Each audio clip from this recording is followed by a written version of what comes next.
Hello everyone, my name is Sammy Bentley and I'm here with junior women's water polo player Kendell De Beer at Marist.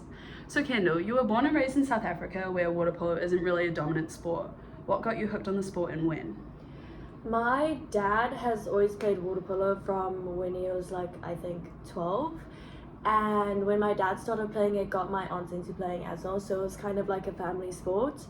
And my dad actually still plays at the age of 50.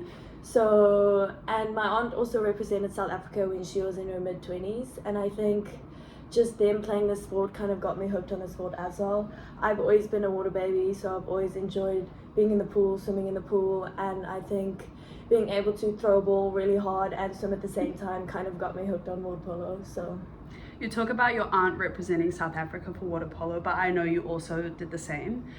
You went to the Youth World Championship in 2022 in Belgrade, Serbia. Talk to me about what it's like to experience playing on an international level. the experience was absolutely surreal for me. It's like being surrounded by the athletes at that level is insane. Playing against, I know one of our games we played against Netherlands, who is one of the top 8 teams in the world, and just playing against them and feeling their level of polo, their skill and all of that was so surreal. And also representing South Africa, knowing that my aunt did it before me, it was a special moment for me. Being able to sing your anthem with 13 other girls who's worked just as hard as you have to be there was just absolutely incredible for me.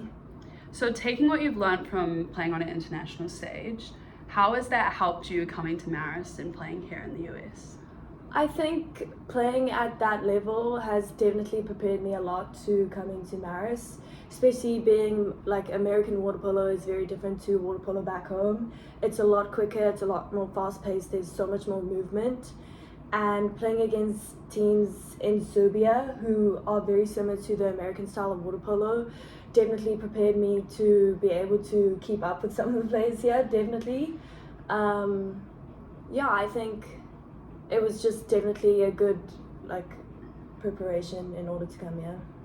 So what drew you to Marist specifically and playing under Coach Vidal? Chris, he talks a good game. He definitely sold my dad from the first conversation that we had with Chris. Also, the campus is absolutely stunning. The people here, he said, Marist is very much a family community, and his saying was, try and make the world a smaller place. And my dad really liked talking to Coach Chris, and I think Chris really has each player's he really loves all of us, and I think he's looking out for all of us all the time. I think just the campus and the people here is incredible. You're going into your junior year and your junior season. What does leadership look like for you coming from being an underclassman to now being an upperclassman? What does that leadership look like? I think the experience of being here for 2 years and knowing kind of what Chris is thinking in the moment and what he wants from players as well has really helped me kind of become a leader in this team. Definitely the previous captains that we have also prepared me a lot. I mean, my freshman year we had Kaylee, Shanae and Ella, who are incredible people, and they definitely shaped me into the person I've become today. Also, one of our captains last year, Rachel, was absolutely incredible. She was always there for you when you needed her, and I think them being my role models in the past 2 years have grown me into the player that I am today, and I really want to put that forward to the other underclassmen now. Now, not to dwell on the past, but your team has lost the past 2 MAC championship games to Wagner College. What is going to be crucial for you guys this season to make sure that you guys succeed? I think sticking together as a team and just trusting each other in the pool, trusting that if you do your job, your other teammates will do their job. And I think if you just work together as a team, really want it as much as you've been training. I mean, we train 4 hours a day, 5 times a week. We've put so much preparation into this, and the experience that we've had over the past 2 years, I think is definitely going to prepare us for this year. Now, that's all the questions I have. Thank you so much for being here and answering them. Thank you for having me.